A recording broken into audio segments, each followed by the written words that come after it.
அண்மைச் செய்தி. கள் இறக்கியதாக விவசாயி மீது போலீசார் துப்பாக்கிச்சூடு நடத்திய வழக்கு தொடர்பான அண்மைச் செய்தியை பார்த்து வருகிறோம்.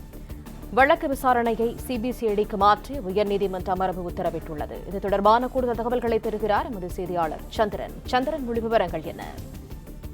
வணக்கம். கல் இறக்கிய விவசாயி மீது போலீசார் துப்பாக்கிச்சூடு நடத்திய வழக்கு விசாரணை சிபிசிஐடிக்கு மாற்றி மதுரை அமர்வு உத்தரவிட்டுள்ளது. ஒழுங்குபடுத்தப்பட்ட உரிமை அமைப்பின் கீழ் 10 மாநில கல்வித்துறை அனுமதிப்புடன் மதுரை அமர்வு கோரியுள்ளது.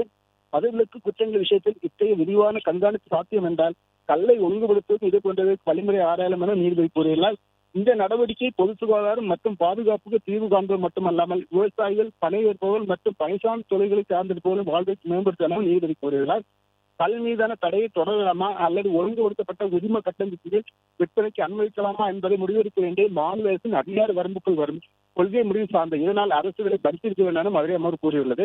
தென்காசியை சேர்ந்த பெருமாள் சேர்ப்பவர் மதுரை அமர்வு தனது மகன் மணிகண்டன் மீது ஆலங்குளம் எஸ்.ஐ. இசைக்கிராஜா மற்றும் போலீசார் துப்பாக்கி சுட்டு தொடர்பான வழக்கை சிபிஐக்கு மாற்றுவது வழக்கை சாதிக்க இந்த மனு விசாரித்த நீதிபதி புகழேந்தி தமிழ்நாடு வேளாண் பல்கலைக்கழக பேராசிரியர் வெளியிடப்பட்ட சில ஆய்வு கட்டுரைகளில் கல்லை வைட்டமின் ஏ, கால்சியம், இரும்புச்சத்து மற்றும் சுத்தம் போன்ற தப்பிக்க உள்ளதாக கூறப்பட்டுள்ளது.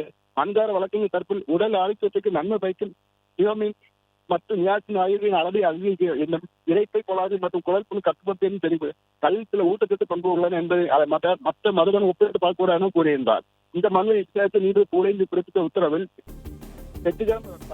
பல்வேறு மாநிலத்தில் இந்த வெற்றிகரமாக செயல்படுத்தப்படுகின்றன. மதுவிலக்கு குற்றங்கள் விஷயத்தில் இத்தகைய விரிவான கண்காணிப்பு சாத்தியம் என்றால் கல்லை ஒழுங்குபடுத்துவதற்கு இதே போன்ற வழிமுறை ஆராயலாம். இந்த நடவடிக்கை பொது சுகாதாரம் மற்றும் பாதுகாப்பு தீர்வு காண்பது மட்டுமல்லாமல் விவசாயிகள், பணியேற்பவர்கள் மற்றும் பணி சார்ந்த தொழில்களை சார்ந்திருப்பவர்களின் வாழ்வை மேம்படுத்தும். கல் மீதான தடை தொடரலாமா அல்லது ஒழுங்குபடுத்தப்பட்ட உரிமை கட்டமைப்பில் விற்பனை அனுமதி மாநில அரசின் அதிகார வரம்புக்கு வரும் கொள்கை சார்ந்த முடிவு கூறி வழக்கு விசாரணை சிபிசிஐடிக்கு மாற்றி மந்தாருக்கு ரூபாய் இடைக்கால நிர்வாகம் வழங்க உத்தரவிட்டு வழக்கை முடித்து வைத்துள்ளார். பிளே ஸ்டோர் மற்றும் ஆப் ஸ்டோரில் இருந்து பாலிமர் செயலியை QR கோடு மூலம் பதிவிறக்கம் செய்யுங்கள். செய்திகளை உடனுக்குடன் பெறுங்கள்.